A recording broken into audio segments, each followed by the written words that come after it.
Bien, buenos días. Yo soy Catalina Garrido. Voy a hacer el segundo módulo de esta clase de nutrición y probiótico en la prevención y tratamiento de Helicobacter pylori. Específicamente mi módulo va a ser de probioterapia en el tratamiento de Helicobacter. Y bien, me presento entonces. Yo soy Catalina Garrido, soy ingeniera en biotecnología de profesión. Me he especializado el último año en microbiotecnología y negocios. Eh, Tenemos Liva Company junto a mi socia, con la cual formulamos probióticos para satisfacer distintas necesidades de la industria alimentaria. Llevo ya 3 años de experiencia en lo que es formulaciones probióticas para satisfacer necesidades específicas bajo las marcas Nuvinus PET, y 4 años de experiencia como docente en distintas áreas de la academia, innovación, en ciencia, etc. Y también, bueno, en la dirección de proyectos de innovación basados en biotecnología. Vamos entonces un poco a lo que vamos a ver durante esta clase. Primero, vamos a hablar un poquito sobre el efecto de Helicobacter pylori en la microbiota intestinal, a grandes rasgos. ¿Cuáles son los indicadores mundiales de patogenicidad que tiene Helicobacter pylori? ¿Cuáles han sido las cepas probióticas que se han validado en el tratamiento con antibióticos que hoy día se están utilizando? ¿Y cuáles son las cepas probióticas que se recomiendan en el tratamiento de la infección para prevenir o para combatir y erradicar infección? Y después vamos a hablar de la evidencia científica que tenemos a la fecha de una cepa probiótica que tenemos en Liva Company, que tiene actividad profiláctica directa contra Helicobacter pylori, y les voy a contar un poco la evolución en la validación de este probiótico, que por cierto también es un probiótico aislado en Chile y una patente que salió 100% en Chile. Entonces, bueno, vamos a introducción sobre el Helicobacter pylori. Yo sé que Eli les mostró un poquito, pero aquí vamos a rescatar conceptos muy puntuales. Se considera un patógeno, es gram negativo, tiene una estructura helicoidal, por eso viene el nombre de Helicobacter, es flagelado, es microaerófilo, o sea, vive en condiciones con bajitas concentraciones de oxígeno, es neutrófilo y es pirilado. Y tiene la capacidad de utilizar su flagelo y su forma helicoidal para hacer un efecto como de tornillo y perforar la mucosa o el epitelio intestinal. Esta bacteria, como tal, como patógena, se encuentra estrictamente relacionada, perdón, con el desarrollo de múltiples patologías gastrointestinales. Entre ellas, la que siempre va a ocurrir cuando hay presencia de Helicobacter pylori es la gastritis, que puede ser aguda o crónica. En un 100% de las personas que se van a infectar por Helicobacter, donde empieza a generar enfermedad, desarrollan gastritis. Un 5% genera una atrofia gástrica, un 1%, un poquito más, entre un 1 al 5% se están en incremento, desarrollan cáncer gástrico. Cerca de un 10% puede desarrollar úlceras gástricas o úlceras duodenal, y menos de un 1% genera otro tipo de cáncer que le llaman el MAD, que es el cáncer de desarrollo del tejido linfoide dentro del estómago, que al final es una falla del sistema inmunológico donde se empieza a acumular aquí eh, células del sistema inmune. Bien, ¿cuáles son los efectos que genera en general la Helicobacter pylori? Bueno, son ureasas positivas que se adaptan a la mucosa, por lo tanto cambian la estructura de la mucosa del estómago, y al cambiar la mucosa, cambian también, al cambiar la mucosa es más fácil para ellos llegar al epitelio y hacen reacciones con su ureasa, donde van cambiando el pH del estómago. Al cambiar el pH, cambian inmediatamente la diversidad de microorganismos que viven en el estómago. ¿Por qué? Porque lo convierten, liberan más, lo vuelven más básico, y muchas bacterias que viven favorecidas en un pH más ácido se ven alteradas en concentración. Principalmente ese grupo ocurren con las Firmicutes. Y dentro de las Firmicutes, un grupo que conocemos como bacterias benéficas, están las lactobacilos. El problema de esta bacteria es que tiene formas de evadir el sistema inmunológico y formas también de adherirse muy, muy potentemente, tiene buenos mecanismos de adhesión a la mucosa gástrica y al epitelio. Esa capacidad va a depender de la cepa de cada Helicobacter pylori. Y la respuesta inmune que tenga la persona. O sea, en ese momento, si la persona estaba con las defensas bajas, va a ser más fácil para el Helicobacter colonizar y adherirse y hacer penetrar la mucosa. Por otro lado, bueno, predispone que a las personas infectadas con Helicobacter se les genere úlceras pépticas o cáncer de estómago. De hecho, en Chile, bueno, ahí voy a hablar un poquito más de la estadística, pero el mayor porcentaje de cáncer de estómago que se desarrolla en Chile se asocia a la formación de la infección por Helicobacter pylori. Y lo otro es que es capaz también de producir toxinas que van directamente a atacar las células epiteliales. Por lo tanto, genera la muerte celular de células del intestino y eso permite que genere estos agujeros que terminan siendo úlceras. Por lo tanto, también otro efecto que genera es que altera la permeabilidad del estómago. Por lo tanto, también eso va a generar que se altere la microbiota intestinal. ¿Cuáles son los indicadores de la patogénesis de Helicobacter? En general, en el mundo, para el 2018, se estimaba que ya 7,5 millones de personas eh, tenían problemas por Helicobacter pylori. Pero, perdón, no 7 millones, 7.500 millones. 7.500, más de 7.500 millones de personas estaban con prevalencia a tener infección por Helicobacter pylori, que corresponde al 50% de la población mundial. El incremento de infecciones por Helicobacter pylori en general se ve más frecuentemente en países subdesarrollados o en vías de desarrollo más que en los países desarrollados. De hecho, dentro de los criterios de alerta o de prioridad frente a combatir un patógeno, el Helicobacter se encuentra en una prioridad número 2, que se considera alta, como la tercera bacteria con mayor preocupación para combatirla en enfermedad infecciosa. Y eso va acompañado también por las resistencias que ha desarrollado la cepa a los antibióticos. Lo preocupante en Chile específicamente es que este porcentaje de infección llega hasta el 79% de la población, que hubo un alto porcentaje de personas en la población chilena que se podrían llegar a tener al menos una vez en la vida una infección por Helicobacter pylori. Y este número igual sigue siendo alto en infantes, donde se asocia mucho que la consulta siempre dicen es como dónde se contagiaron los niños. Bueno, principalmente en interacción con adultos, cuando hay transmisiones de saliva, por ejemplo, besos que dan en la boca, a bebés o a niños, o compartir cuchara, que los padres o el adulto cuidador chupe la cuchara del niño y la comparta con ellos. Y ya, si vamos más a un tema de inocuidad alimentaria, puede ser por alimentos contaminados, que puede ser por restos de heces fecales de humanos o restos de vómitos también, o directamente que hayan sido contaminada el agua también y hayan bebido agua contaminada.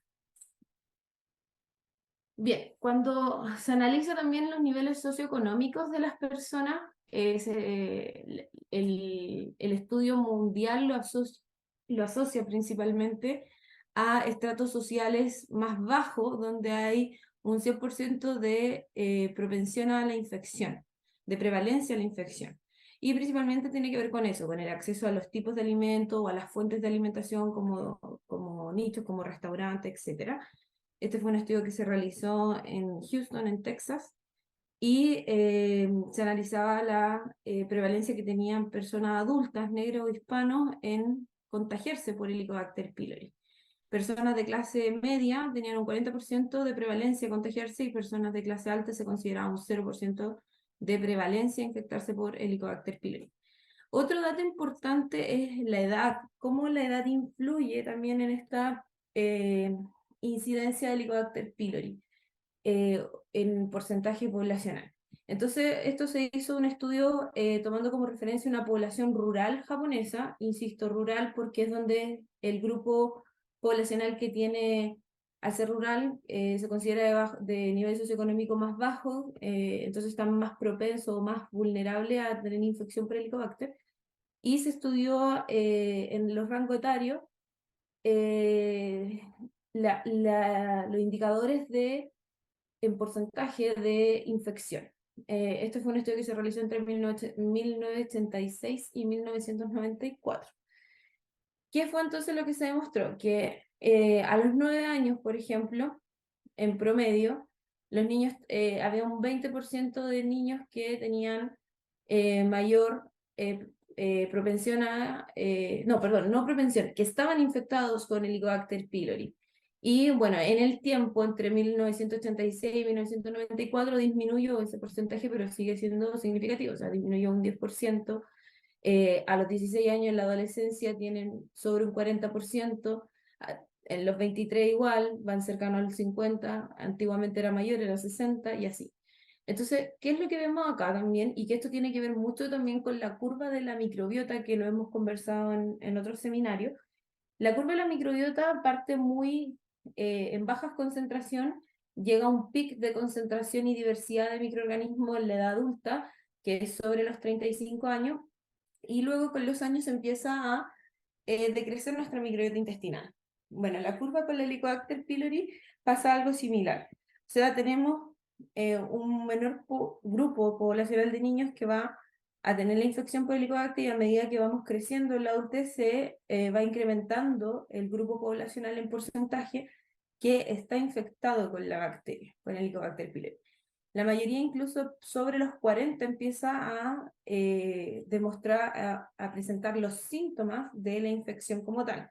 Recuerden que como cualquier bacteria patógena oportunista puede vivir en nuestro cuerpo por harto tiempo en condiciones asintomáticas. No nos sentimos que tenemos enfermedad, ni que estamos con gastritis, pero llega un momento en bajan las defensas o se debilita nuestra microbiota gastrointestinal y llega el momento de la bacteria de colonizar y generar una infección ya más masiva. Y eso genera ya el desarrollo de alguna de las enfermedades. O la que pasa con la cepa que desarrolla cáncer gástrico, que es más silenciosa, que de hecho hay estudios que sugieren que la cepa de Helicobacter pylori que produce las úlceras gástricas o úlceras duodenal compiten con antagonismo bacteriano con la cepa de Helicobacter pylori que desarrolla el cáncer gástrico. Entonces, lo que sugiere ese estudio es que al competir, tú, por ejemplo, es preferible que tuvieras la cepa de Helicobacter pylori que genera una úlcera que es tratable, y la úlcera también puede ser operable, versus el desarrollo de un cáncer que es silencioso y una vez que se detecta, es muy rápido también el deterioro del cáncer. Buena siguiente. Bueno, algo importante también acá es considerar que la Helicobacter pylori, cuando se descubrió, en un inicio no se asociaba 100% a la úlcera péptica. Entonces, revolucionó un poco el tema de las úlceras pépticas porque gracias al descubrimiento del Helicobacter pylori como sus mecanismos de acción, se empezaron a estudiar más sobre qué producían las úlceras pépticas y se demostraron también que habían tres causas principales que no solo eran asociadas al Helicobacter pylori. Una eran estados patológicos como hipersecreción, que viene ya en el desarrollo genético de la persona, como por ejemplo el síndrome de Zollinger-Ellison. Eh, Otra opción era, bueno, la infección de por sí con el Helicobacter pylori que genera la úlcera péptica. Y la otra opción que se estudió hace muy poquito, que era el uso de las drogas antiinflamatorias no esteroides, las conocidas como NSAID. ¿Ya? El uso de estas drogas antiinflamatorias no esteroides, y que se utilizan mucho sobre todo para tratar, por ejemplo, artritis, se está estudiando mucho ahora último porque hace antaño todas las úlceras pépticas se asociaban principalmente sobre un 90%, y aquí el círculo A, estos son gráficos hipotéticos que planteaban en este paper, sobre el 90% se asociaba a la infección por Helicobacter pylori. Menos de un 10 se asociaba a contagio por Helicobacter y el consumo de droga antiinflamatoria no esteroide, y menos de un 9% solo se asociaba a las drogas antiinflamatorias. En cambio, lo que se está estimando en otro grupo poblacional, un segundo, perdón.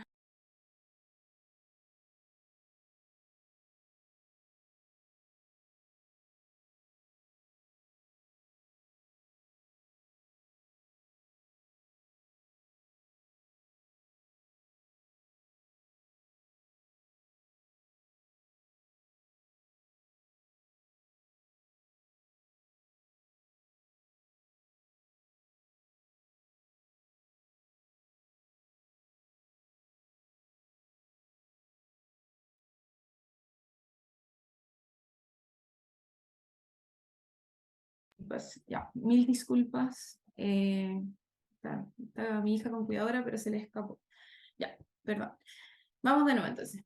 Entonces lo que se hace con los estudios eh, de proyecciones sobre la población es que como los países van en vías de desarrollo, el desarrollo de úlceras pépticas va a ir disminuyendo al desarrollo asociado por la infección del Helicobacter pylori, pero van a ir incrementando por el uso de las drogas antiinflamatorias no esteroides. Y eso va asociado también al envejecimiento de la población. Entonces, súper importante también considerar que no el desarrollo de las úlceras pépticas se asocia a las Helicobacter pylori. Hoy de la actualidad se está hablando de un 60% de los pacientes, donde prácticamente un 32% que se corresponde a una úlcera péptica y el 60% corresponde a úlceras pépticas y el 32% a úlceras duodenales. Entonces, y se estima que ese porcentaje cada vez va a ir disminuyendo asociado a infección por Helicobacter, ¿ya? Vamos entonces con las diferentes acciones. Como les mencionaba, hay distintas cepas de patógenas de Helicobacter pylori. No todas generan las mismas desarrollos de enfermedades. Por ejemplo, las primeras cepas que están acá, la A109, J258, J178, son todas cepas diferentes, no son todas las cepas del mundo. Por supuesto, este es un referente de un estudio donde caracterizan cepas de pacientes. Son aisladas para considerarse que son cepas aisladas patógenas, se aíslan directamente de pacientes que se detectaron que tienen la presencia de la bacteria y se caracteriza la cepa y se les pone nombre si es que no estaban registradas y ese nombre pasa a ser esta cepa. Y tenemos casos donde, por ejemplo, son cepas que solo generan úlceras duodenales, acá DU. Tenemos cepas que solamente generan gastritis, que no desarrollan úlcera. Hay cepas que desarrollan úlceras duodenales y úlceras gástricas, ambas. Y hay otras cepas que pueden generar también el cáncer gástrico, que era lo que les mencionaba. Y que lo que se estaba estudiando era que precisamente esas cepas se iban a repeler y si desarrollaba cáncer gástrico, si la cepa colonizaba la de cáncer gástrico, no iba a colonizar la cepa que desarrollaba úlcera y viceversa. ¿Ya? Bueno, ¿por qué hay ¿cuál es la magnitud del problema de la resistencia del Helicobacter pylori frente a los antibióticos? Hoy día tenemos un gran problema de que es una de las cepas a tratar con mayor resistencia a antibióticos y que constantemente está mutando en todas partes del mundo en distintos grados y tipos de resistencia a distintos tipos de antibióticos. Acá arriba, por ejemplo, les traje una tabla donde la saqué de un review, donde empezaban en distintos estudios a analizar por continente, en Europa, en Asia, recopilaban todos los estudios que se habían hecho de las distintas cepas de Helicobacter pylori y la caracterización de ellas sobre las resistencias que tenían antibióticos. Se evaluaron los antibióticos amoxicilina, la claritromicina, que es la amoxicilina y la claritromicina son las que más frecuentemente se dan a la Helicobacter pylori. Se analizó también el metronidazol, el, quinolon, bueno, el porcentaje, bueno, están aquí escritos en paréntesis, la abreviación LBX significa levofloxacina, el TET es tetraciclina, rifabutina y FUR era furasoladona. Bueno, ¿qué pasa con esto? Que no son iguales por continente. En Europa, por ejemplo, tenemos una mayor resistencia a la claritromicina, precisamente porque en Europa es donde es el antibiótico que más se receta y al contrario, amoxicilina prácticamente no se observa que haya resistencia en porcentaje. Entonces, ¿qué se estudiaba acá? Que en temas de porcentaje hay un 37,8% de cepas resistentes a la claritromicina. Y al segundo antibiótico con mayor resistencia eran los que tenían metronidazol.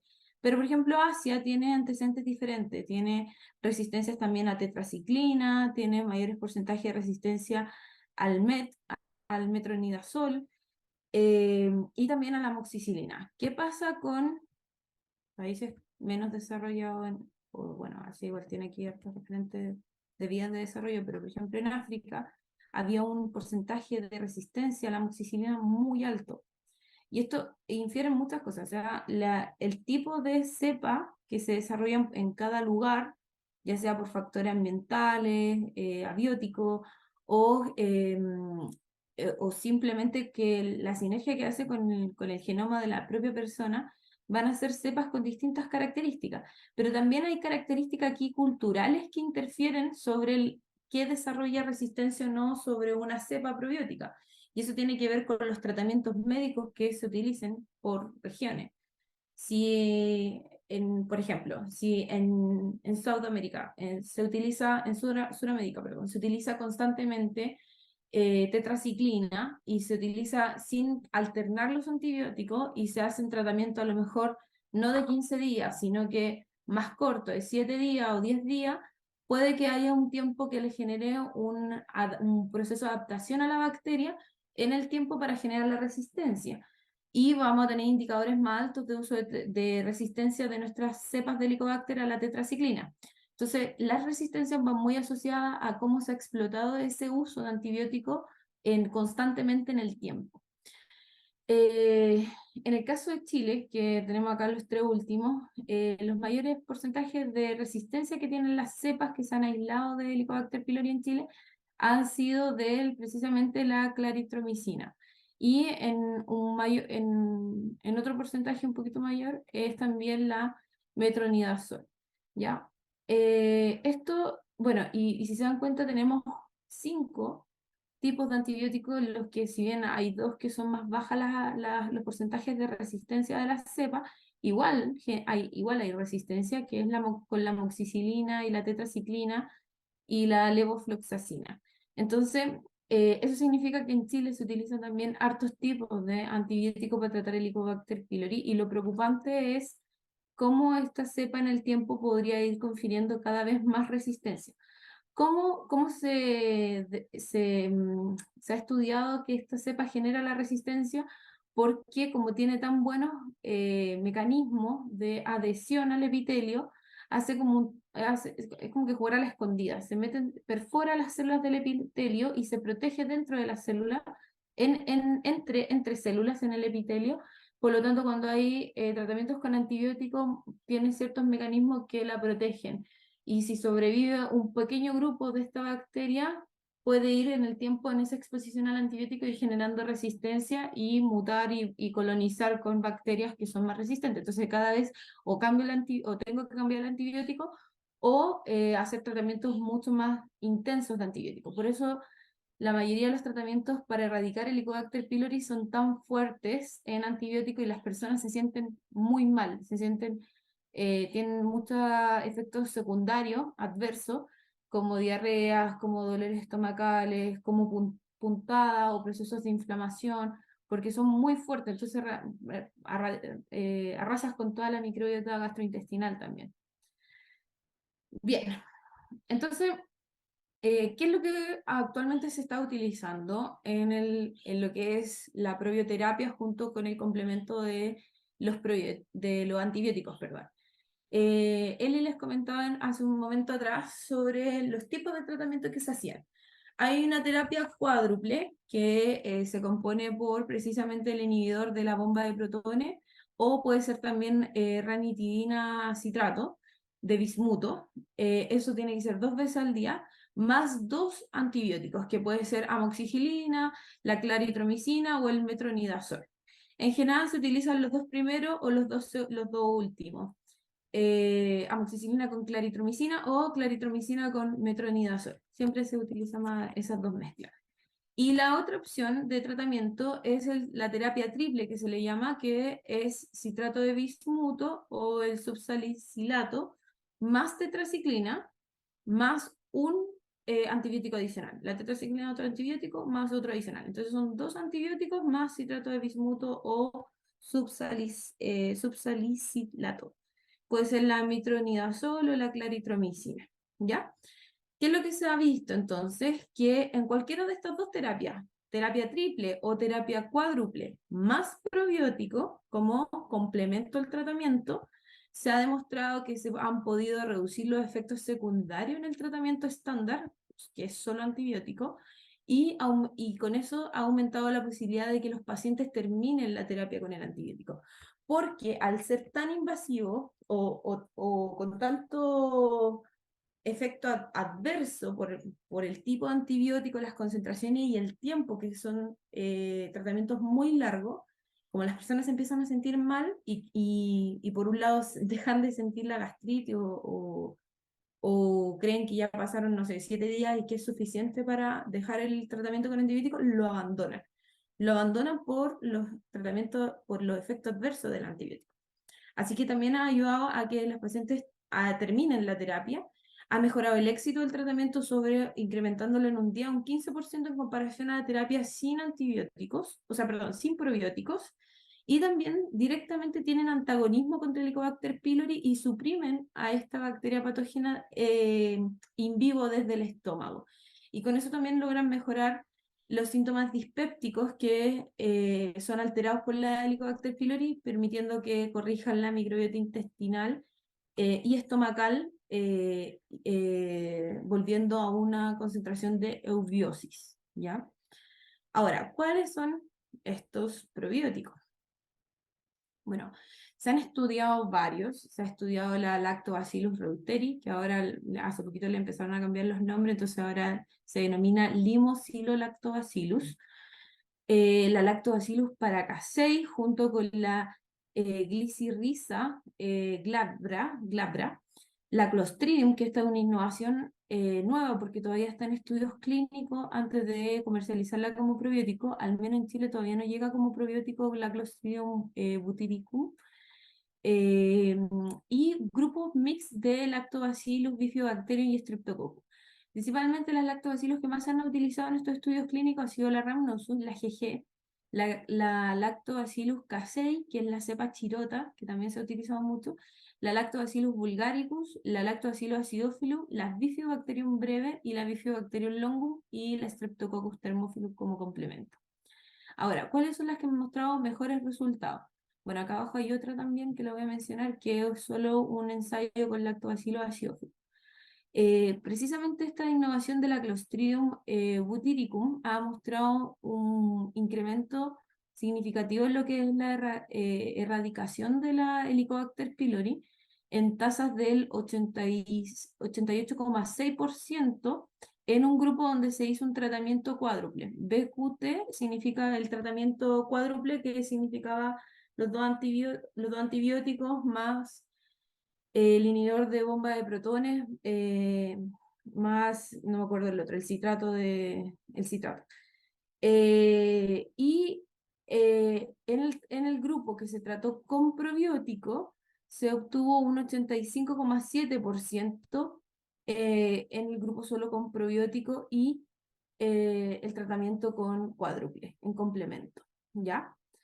Se consideraba entonces que no habían diferencias significativas en la erradicación con la Clostridium. Sin embargo, en la terapia mixta de varias lactobacilos, streptococcus y bifidobacterium, se consideró una tasa de erradicación del Helicobacter pylori del 88,5%. Estos son estudios clínicos in vivo con pacientes que tenían Helicobacter pylori, que mediante, por ejemplo, en este caso, mediante la técnica endoscopía se detectó que tenían la Helicobacter y los cuales fueron tratados con la triple tratamiento, la terapia triple y probióticos con terapia triple, y se demostró que sí generaba un mejor efecto en la erradicación del Helicobacter pylori en el tratamiento que era con probiótico y la terapia triple, que eran los dos antibióticos más el citrato. A diferencia del grupo que solo se trató con los antibióticos y las bombas inhibidoras de protones, que tenía un 63,3%. O sea, había 20% de diferencia en el tratamiento con probiótico y sin probiótico. Otros casos que se estudiaron ha sido también el tratamiento complementario con la Lactobacillus gasseri, suministrándola en yogur, ni siquiera la suministran en cápsula. Y eso también es un tema súper interesante en el tratamiento em, de Helicobacter pylori con probióticos, porque cuando uno consume probióticos para fortalecer la microbiota intestinal, busca que los microorganismos sean lo más protegidos posible, microencapsulados o dentro, si están microencapsulados y dentro de una cápsula, y mucho mejor con un revestimiento de la cápsula para que la cápsula no se hidrate ni se abra en el estómago, sino que empiece desde el intestino a liberar de a poquito los probióticos, mucho mejor. Pero en este caso, el suministro de los probióticos es el tramo de viaje para el probiótico es mucho más corto, entonces queremos que sí se libere en el estómago.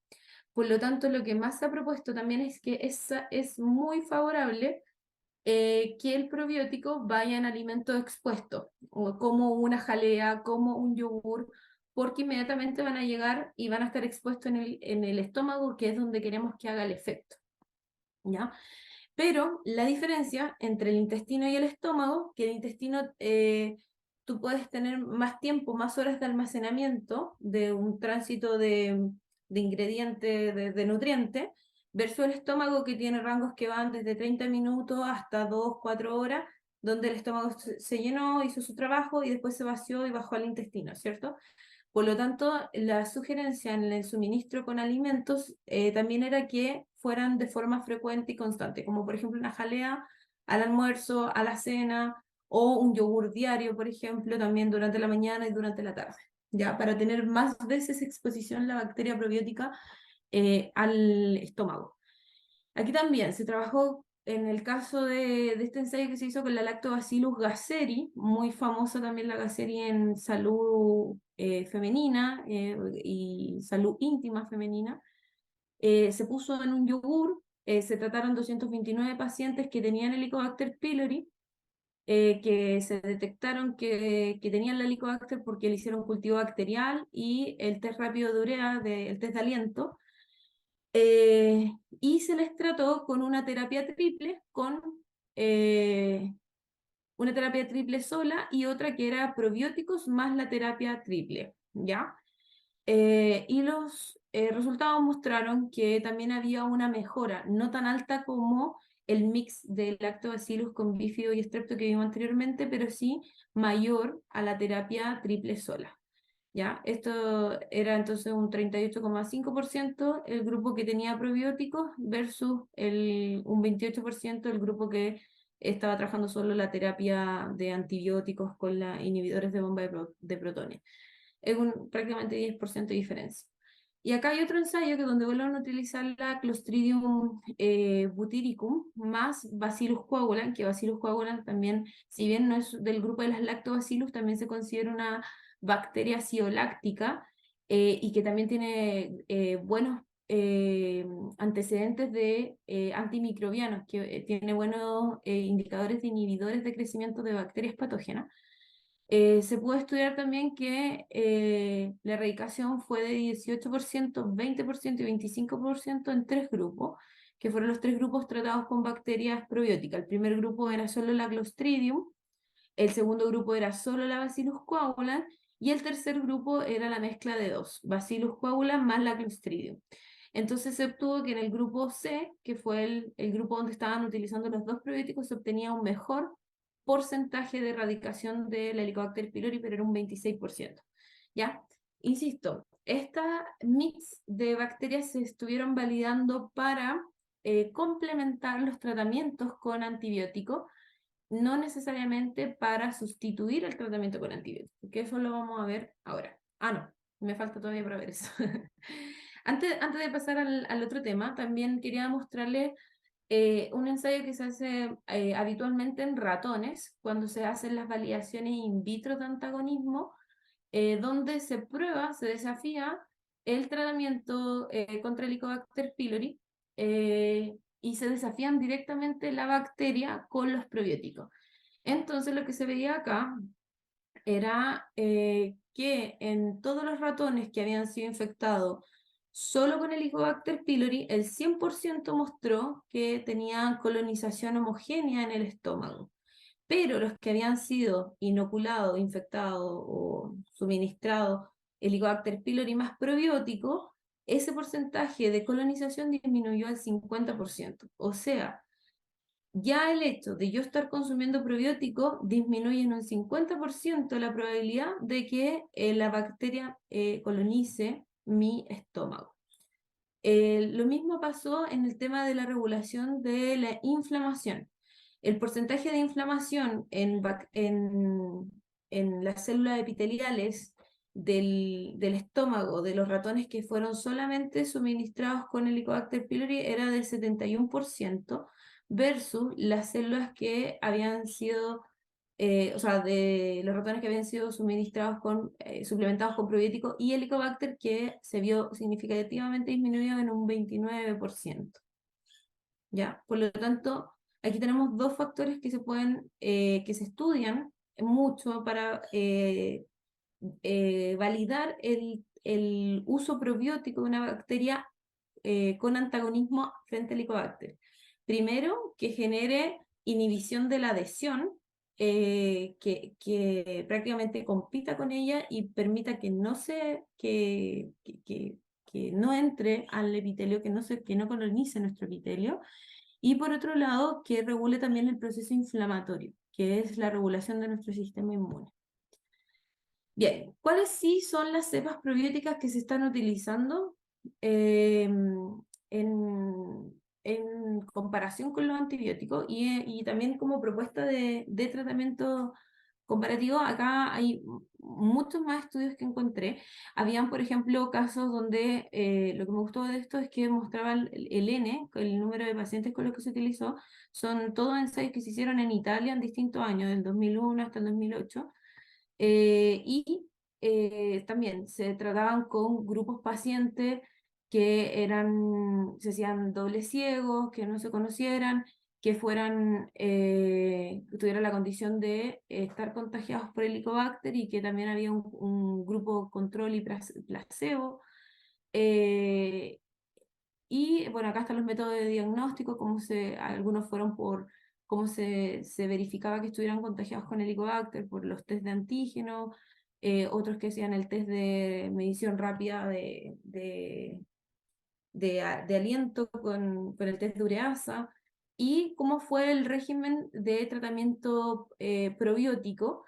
Quiero que antes que veamos las cepas se fijen también en las concentraciones. Si se dan cuenta, todas las concentraciones son de 10 o sea, de 6 por 10 a la 9, esos son 6 billones de bacterias. Acá trabajaron con 5 billones de bacterias, pero la Lactobacillus casei, acá la trabajaron con 16 billones. 16 billones es algo muy normal que podemos encontrar también dentro de los suplementos en cápsulas.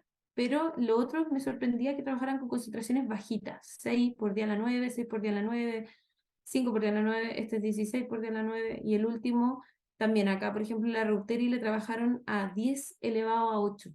Eso sería 0,1 billón, 0,1 billón, claro. Entonces, cuando cuestioné por qué trabajaban con concentraciones tan bajas, a diferencia de los suplementos probióticos que tienen que llegar al colon, que buscamos que colonicen el colon, que se busca que sean sobre 20 billones, tiene que ver principalmente por lo que les contaba anteriormente, que el viaje es más cortito y prácticamente tengo un tiempo de residencia menor de la bacteria en el estómago, pero posiblemente más efectivo en viabilidad. Es menos probable que la bacteria al entrar muera en ese periodo y esté activa metabólicamente y luego pueda pasar al tubo digestivo, al tracto gastrointestinal, y ahí a lo mejor generar estrés o algo por el estilo, pero para llegar a la boca, desde la boca al estómago viva, no necesitamos tantas concentraciones porque el viaje es mucho más cortito. Por eso todos los ensayos que encontramos con concentraciones, me sorprendió que fueran concentraciones mucho más bajas las que se utilizan habitualmente para colon. Bueno, acá está el porcentaje de erradicación del Helicobacter pylori que se obtuvo por los pacientes. Está en un 83,3% la Lactobacillus GG, que es la Rhamnosus GG. Acá otro ensayo que se hizo con la GG también por 14 días fue en un 80%. La diferencia con este fue el tamaño de la muestra. Acá se trabajaron con 60 pacientes, acá con 120 pacientes. Entonces se corrige también un poco ese porcentaje. Luego tenemos otro que fue suministrado la Lactobacillus acidophilus, la cepa LB, que es muy famosa también en tratamiento del sistema inmune. Y bueno, se obtuvo un alto porcentaje acá de erradicación del Helicobacter pylori, que fue un 87%. Estos indicadores ITT y PP, el PP es la población por protocolo que se definió, que era un 88%, y el ITT es como la intención a tratar, que es el número de pacientes que efectivamente se trataron, y que idealmente estos dos números tienen que ser muy iguales como para tener una analítica bien precisa, y son muy parecidos, así que son fiables estos resultados. Luego tenemos, por ejemplo, un alto porcentaje también con la Lactobacillus casei, su especie rhamnosus, otra Lactobacillus casei, la cepa de G16. Si se dan cuenta, aquí ya tenemos en ambas sobre el 70% de erradicación. Y otra que era la validación con Reuteri, que el Reuteri nuevamente acá no muestra tan buen rendimiento en la erradicación de Helicobacter pylori. Que es un 53 en los experimentos que había mostrado anteriormente en tratamiento complementario con antibiótico era mucho más baja. Ahora, ¿qué se hizo acá? Bueno, el porcentaje también, se analizó el porcentaje de efectos adversos, que es el porcentaje de pacientes que se siente mal con el tratamiento. Y acá había un 40% con los Lactobacillus rhamnosus GG, un 43%, pero el acidófilo mostraba también un porcentaje bajo de pacientes que tenían efecto adverso, era un 35%. La casei también mostraba indicadores más bajos, pero también tiene que ver a lo mejor con el porcentaje de eficiencia. Tenía 5,9 la Reuteri y aquí la casei 14%. Acá al lado lo que se hacía era hacer otro tratamiento con la terapia triple y ver cómo variaban también eh, estos porcentajes de erradicación con el tratamiento triple, que incluía el inhibidor, bueno, los dos antibióticos y un inhibidor de protones. Y se veía también lo mismo, el porcentaje de erradicación y el porcentaje de pacientes que tenían efectos adversos. Y si se dan cuenta, en este grupo que seleccioné tenían mejores indicadores de erradicación con el lactobacillus en estas concentraciones, y el porcentaje de efectos adversos fue menor sí en el tratamiento con antibióticos. Vamos a la siguiente. Ahí sí. Ya. Bueno, dentro de este mismo estudio, bueno, acá están las siglas de los antibióticos que se utilizaban acá en la triple terapia, terapia triple, perdón. Y esta cepa que también es súper interesante, que es la Lactobacillus casei, la cepa chirota, que es una cepa que se estudia mucho como control en el antagonismo bacteriano contra el Helicobacter pylori, porque es una cepa de lactobacillus que tiene una muy fuerte adhesión al epitelio y a la mucosa intestinal. Entonces logra rápidamente colonizar y hace muy buena función de barrera y compite muy bien también generando antagonismo con las bacterias. Entonces, esto tuvo el porcentaje de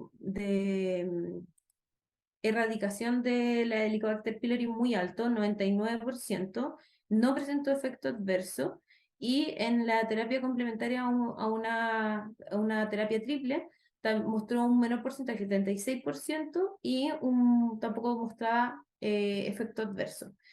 Y la otra mezcla de probióticos que tuvo buenos resultados, tan buenos como la casei chirota, fue una mezcla que contenía Lactobacillus acidophilus y la Lactobacillus rhamnosus. Ambas sí suministradas por más días, por 20 días, en formato cápsula. Y obtuvieron también un indicador de 94,3% en eficiencia de erradicación de Helicobacter pylori. Tampoco mostraron porcentaje de efecto adverso en los pacientes que consumieron esto para el tratamiento. Vamos entonces con la siguiente. Ahí. Bueno, en general, ¿cuáles son las cepas que se están recomendando en el tratamiento de para prevenir la reinfección o para tratarlo de forma complementaria la infección por Helicobacter? Principalmente los grupos de los lactobacillus. Por metaanálisis de red, en más de 40 estudios, con más de 8.924 pacientes, se demostró que la mayor tasa de erradicación la menor incidencia en efectos secundarios o efectos adversos eran en grupos que se trataban con probióticos versus solo terapia con antibióticos o controles. O que los controles se consideran los placebos, por cierto.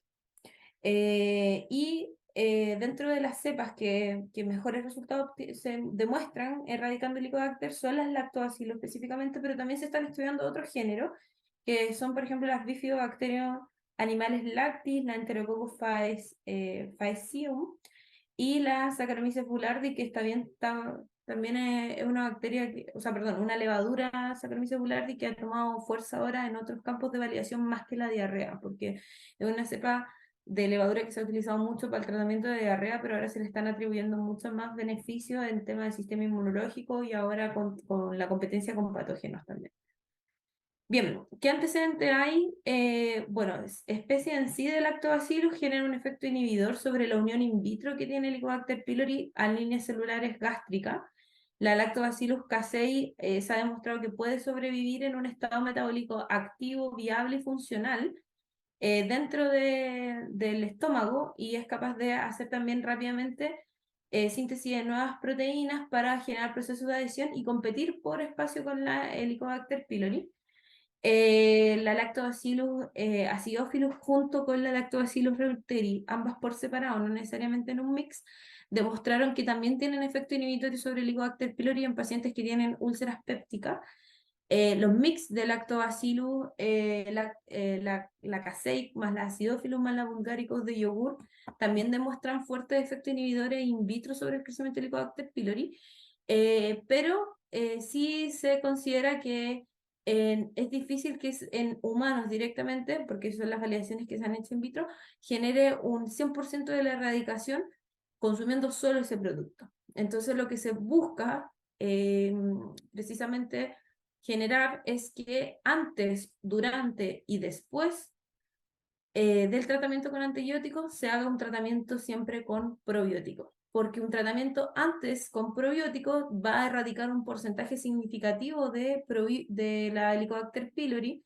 Luego con el tratamiento antibiótico más el probiótico se va a potenciar el efecto de erradicarla en un 100% o el porcentaje restante que faltó, y al mismo tiempo los probióticos ayudan a proteger la microbiota intestinal y gástrica, y posteriormente el tratamiento con probiótico post tratamiento antibiótico ayudaría a restablecer esa microbiota y mantener un estado de prevención para no tener una reinfección por Helicobacter pylori. Y por último, la cepa que les comentaba, la chirota, que se demostró también en vivo cómo inhibe directamente el crecimiento por Helicobacter pylori. Y esa inhibición directa de crecimiento tiene que ver porque produce una bactericina que afecta directamente el Helicobacter pylori. Pero para que eso funcione, la bacteria tiene que estar viable, no puede ser inactiva, porque al estar viable va a producir esa bactericina. Bueno, aquí vamos con la evidencia científica entonces de la cepa probiótica profiláctica contra el Helicobacter pylori. ¿Qué significa profiláctica? Que en definitiva sí combate la enfermedad, que ayuda a sanar y que erradica el Helicobacter pylori. Es la Lactobacillus fermentum, que se ha desarrollado acá en Chile, es la cepa UCO 9790, perdón, es una O, que se trabajó en la Universidad de Concepción, se desarrolló dentro de la academia, es una cepa que se ha investigado por más de 16 años, y para validarla como probiótico se tuvo que validar la tolerancia que tiene al pH ácido, la tolerancia que tiene a la bilis, la susceptibilidad que tiene a los antibióticos. Es súper importante que los probióticos que se incorporen dentro de un tratamiento no tengan resistencia a antibiótico, porque si tienen resistencia a algún antibiótico le pueden incluso transferir esa resistencia por genes a las bacterias patógenas o al resto de la microbiota intestinal. Que sea capaz de formar biopelícula, así como la Casei chirota, que tenga un gran potencial de adhesión para competir rápidamente en hacer función barrera en la mucosa o el epitelio, que tenga hidrofobicidad en la superficie, que genere agregación salina, que pueda tener determinación de aminas biógenas, perdón, y ensayos de hemólisis, ¿ya?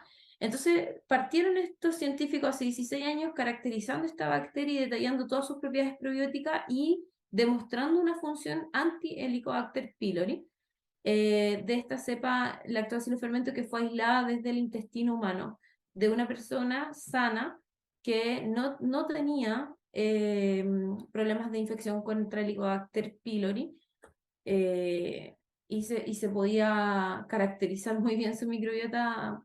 Bueno, parte de la caracterización de su microbiota fue aislar esos microorganismos que lo protegían frente a infección por Helicobacter.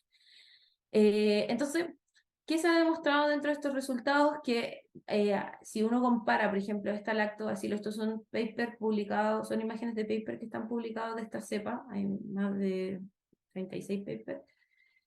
La Lactobacillus fermentum tiene mucho más antagonismo contra cepas de Helicobacter pylori. Acá están las cepas probióticas a comparar y acá están las cepas las cepas de Helicobacter pylori con las cuales se desafió.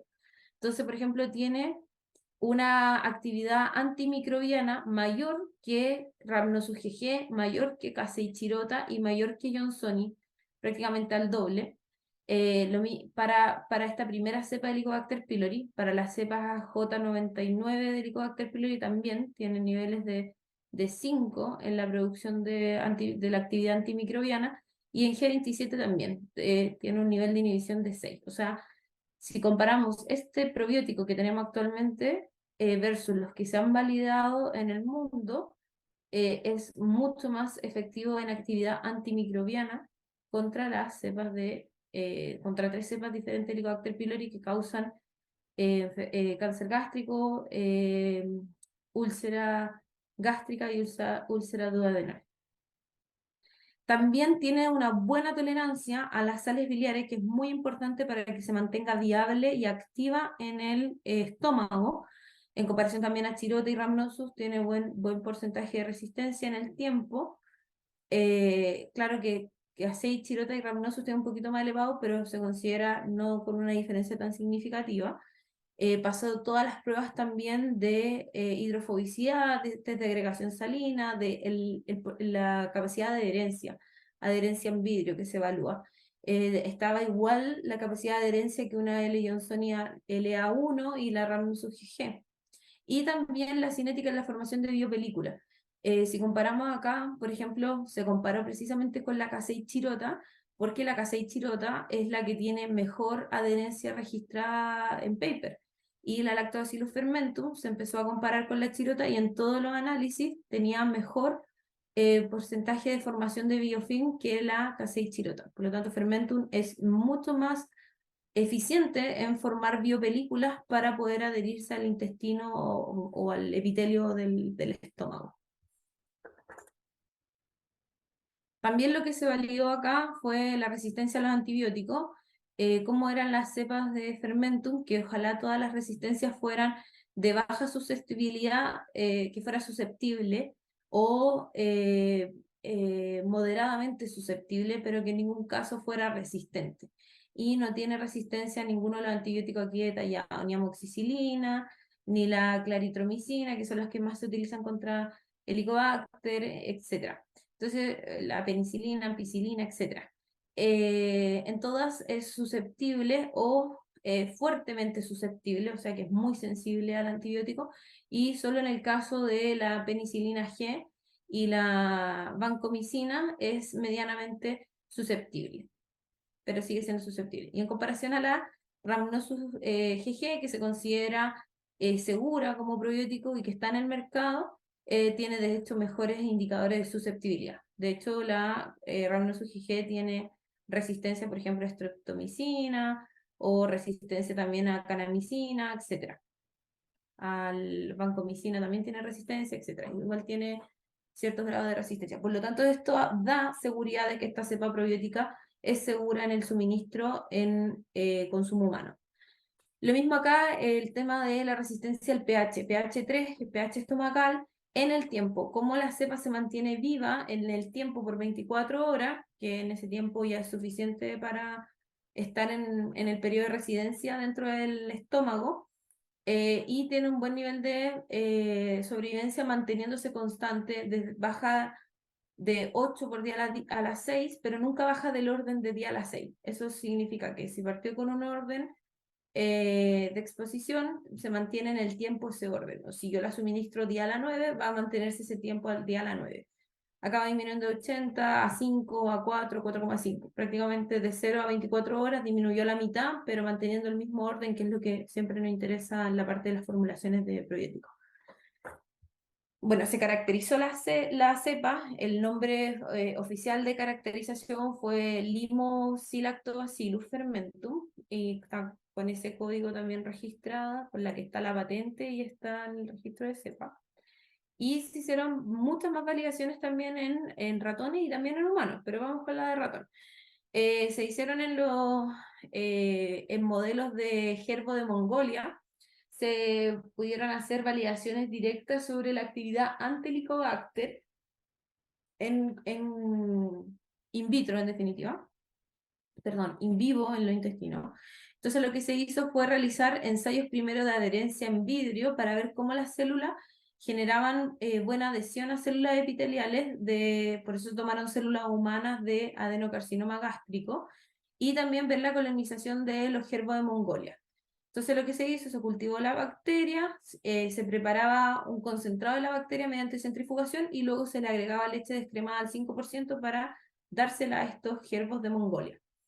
Luego, en un trabajo paralelo, se trabajaba el cultivo de la bacteria Helicobacter pylori y se hacía una suspensión de esta bacteria patógena al dial a 8 por ml para poder infectar a los gerbos de Mongolia. Entonces, se trataba al gerbo de Mongolia con el probiótico, y se infectaban también con la Helicobacter pylori, después eran sacrificados y luego se analizaban, se le extraían los estómagos para poder analizar cómo había sido el porcentaje de adhesión de la Lactobacillus fermentum en su intestino. Y eso se analizaba por microscopía fluorescente. Cabe destacar que para cualquier ensayo de validación de probióticos es necesario pasar por validaciones in vivo con animales previo a las validaciones con humanos. Y todo esto pasan por protocolos de bioética y de bioseguridad también, para evitar también el sufrimiento animal. Bueno, estas son las muestras de órganos vistos por fluorescencia, las zonas que están más con colores vivos, rojo, amarillo, son las zonas de adhesión, donde tenía un porcentaje, bueno, más que porcentaje, una adhesión homogénea en el estómago de los gerbos, lo cual es un buen indicador de que tenía una fuerte adhesión a las células epiteliales. Y cuando se evaluaba acá el porcentaje de adherencia de Helicobacter pylori frente a las concentraciones que se suministraban de la Lactobacillus fermentum, se veía que a mayor concentración de Lactobacillus fermentum, que es aquí el primer bloque, que es día a la 9, menos porcentaje de adhesión tenían en los estómagos de los gerbos de Helicobacter pylori. Cuando se utilizaban concentraciones más bajas de día a las 5, se tenían porcentajes de adhesión del Helicobacter pylori cercano a 40%. Pero cuando no tenían ningún tratamiento con probiótico de Lactobacillus fermentum, el control en definitiva era un 100% de adherencia de Helicobacter pylori en el proceso de infección. Por lo tanto, de esta forma se demostró in vivo en los gerbos de Mongolia. ¿Por qué se utilizan gerbos de Mongolia? Porque tienen un sistema gástrico muy similar al de humano, entonces el epitelio es un referente para estudiar el epitelio humano se vuelve prácticamente idéntico al del gerbo de Mongolia para poder estudiar los comportamientos. Entonces, esto demuestra que al suministrar el probiótico en concentraciones de día a la 9, tenemos una disminución significativa en la probabilidad de adherencia que va a tener la Helicobacter pylori, cercana al 10%. Bueno, lo otro que se midió fue determinar los niveles de citoquinas, la interleuquina 8 producida por células de estómago, la célula de gastrointestinal, la AGS, perdón, que fueron infectadas con el Helicobacter pylori, y cómo cambiaban en el tiempo con la producción de respuesta inmunológica a la interleuquina 8, que son citoquinas proinflamatorias. Entonces, cuando se estaba la célula solo infectada con el Helicobacter pylori, se obtenían niveles muy altos de interleuquina. Como control, la célula sola, sin infección, se tenían niveles de cerca del 20%, y cuando se suministraba la célula con la Lactobacillus fermentum, llegaba a niveles de 30%. Pero cuando teníamos la célula del intestino más la bacteria del Helicobacter pylori más el probiótico, la Lactobacillus fermentum, esto disminuía sobre el control, que era cerca del 10%. Por lo tanto, estos resultados, que son también dentro del mismo estómago en los desafíos, con medición de expresión de genes, que la bacteria probiótica estaba directamente regulando el sistema inmunológico de las células epiteliales, bueno, la respuesta inmunológica de las células epiteliales frente a una infección por un patógeno. O no sé qué es. Ya, vamos a la siguiente.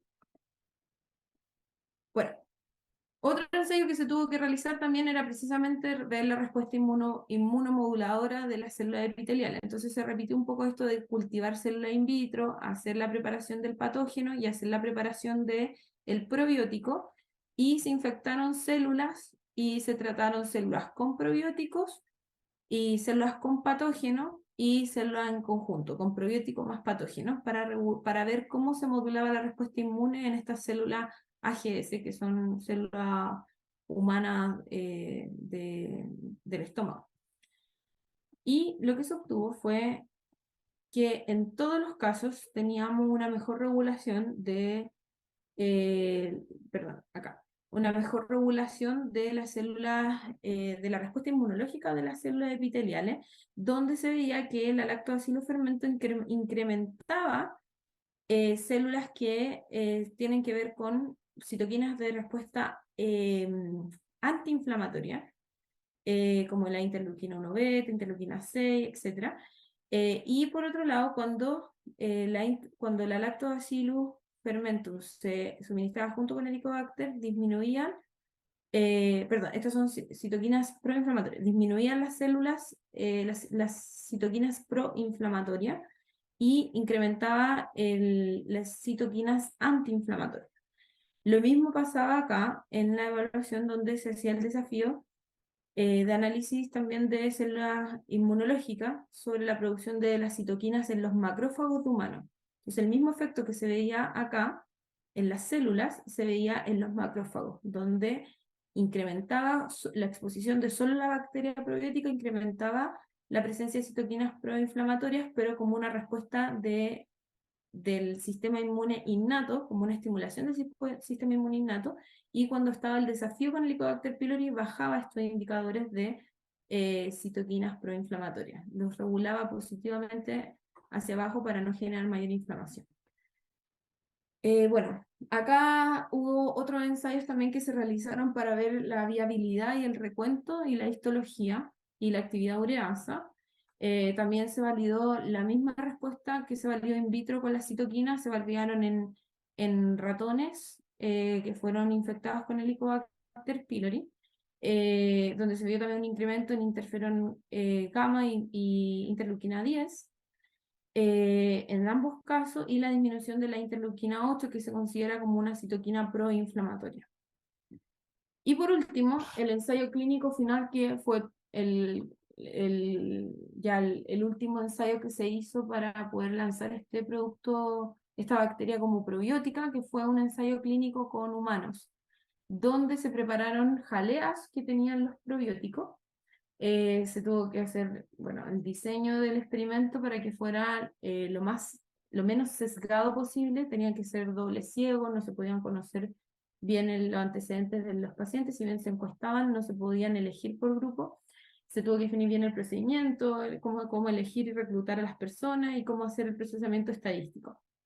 Entonces, lo que se tomó acá fueron 182 personas evaluadas que cumplían con los parámetros para ser elegidos para el ensayo, pero 51 fueron excluidos por no cumplir ciertos criterios de inclusión, y finalmente se quedó con un grupo aleatorio de 131 personas, donde a 67 se les dio probiótico y a 64 se les dio placebo. En 67 se dividieron en 28 hombres y 39 mujeres, y en el placebo 24 hombres, 40 mujeres. Se buscaba que también los números fueran lo más iguales posible. A ambos se le hizo el test de antígeno de exposición de Helicobacter pylori, y luego los participantes tuvieron que estar consumiendo 5 porciones de gelatina durante 3 semanas. Cada semana durante 3 meses, perdón. Eso quiere decir que consumían en 5 días a la semana una porción de gelatina, con el probiótico y con el placebo. Y luego, bueno, todo el total de los participantes de cada grupo llegaron a cumplir con el protocolo de comerse la jalea, y finalmente se les volvió a hacer el test de antígeno de deposición del Helicobacter pylori post tratamiento. ¿Cuáles fueron los resultados que obtuvimos por el Helicobacter pylori? Que el grupo Helicobacter pylori negativo, en este caso, que no tenían Helicobacter pylori, que el grupo placebo tuvo prácticamente un porcentaje de 13%, no, perdón, acá está el post-tratamiento, ya. Post-tratamiento, pre-tratamiento, ya. Pre-tratamiento habían 38 personas que no tenían infección por Helicobacter, y los que habían sido tratados con probiótico habían 37 personas que no tenían infección con Helicobacter.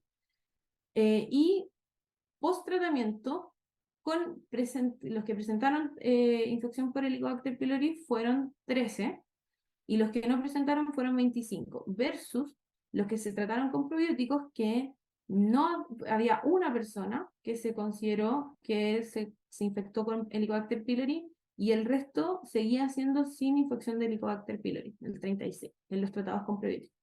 Esto demostró una protección profiláctica directa del probiótico contra el Helicobacter pylori.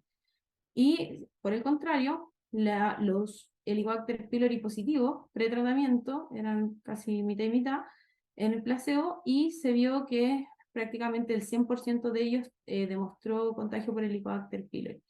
Este estudio se realizó por 3 meses, porque se estudió que durante 3 meses había un tiempo suficiente donde las personas podían tener una infección por Helicobacter, o podía entrar la bacteria a su cuerpo, como podía salir. El desarrollo de la infección dependía de factores inmunológicos, adherencia, protección de la microbiota, etc. Pero la presencia de la bacteria y la infección, de que aumente su concentración, puede ocurrir en un rango de 3 meses. ¿Ya? Entonces, acá está graficado el porcentaje de infección. Placebo tuvo un 100% de porcentaje de infección por Helicobacter, en cambio el probiótico tuvo solo un 3,3% de porcentaje de infección y un 96,7% que no se infectó con Helicobacter pylori. Y por otro lado, acá se ve al contrario, o sea, el 97,3% de las personas tratadas con el probiótico no se infectaron con el Helicobacter pylori. Bien, esta ruta fue la que se ha realizado, un resumen de lo que han hecho para validar esta cepa. Por eso les comentaba que eran 16 años desde que se lleva investigando, y hoy día quería comentar, para el cierre de la clase, que está pronta a ser lanzada en marzo como la primera cepa chilena que se ha validado para combatir el Helicobacter pylori de forma profiláctica, insisto, profiláctica, que ayuda en eliminarla. Si hay infección por Helicobacter, la ayuda a eliminar en más de un 97% de eficiencia. Y eso con la presentación. Muchas gracias por su atención.